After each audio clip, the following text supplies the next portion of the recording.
लग्नाचे दागिने म्हणजे श्रीमंत पेशवाई दागिने, नाशिकचे सुप्रसिद्ध सराफ मयूर अलंकार सराफ। ताज्या बातम्यांसाठी नाशिक न्यूजच्या YouTube चॅनलला सबस्क्राईब करा आणि बेल आयकॉनला प्रेस करा।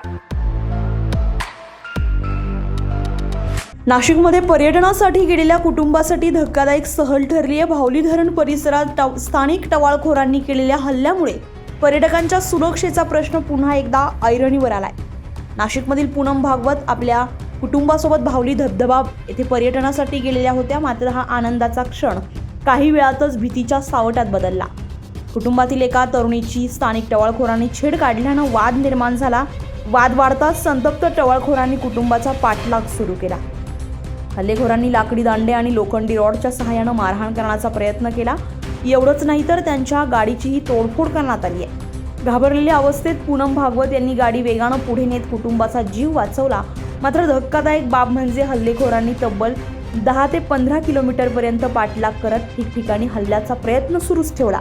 या संपूर्ण घटनेमुळे भावली धरण परिसरातील सुरक्षेवर मोठा प्रश्नचिन्ह निर्माण झालाय। या प्रकरणी नाशिकच्या अंबड पोलीस ठाण्यात गुन्हा दाखल करण्यात आला असून अंबड पोलीस आणि ग्रामीण पोलीस संयुक्तपणे आरोपीचा शोध घेत आहेत। पर्यटन स्थळी जर पर्यटक असुरक्षित असतील तर नेमकी जबाबदारी कोणाची आणि अशा घटना रोखण्यासाठी प्रशासन कोणती ठोस पावलं उचलणार आहे हे पाहणं आता महत्त्वाचं ठरणार आहे। संजय परमार, नाशिक न्यूज, नाशिक। ताज्या बातम्यांसाठी नाशिक न्यूजच्या YouTube चॅनलला सबस्क्राईब करा आणि बेल आयकॉनला प्रेस करा।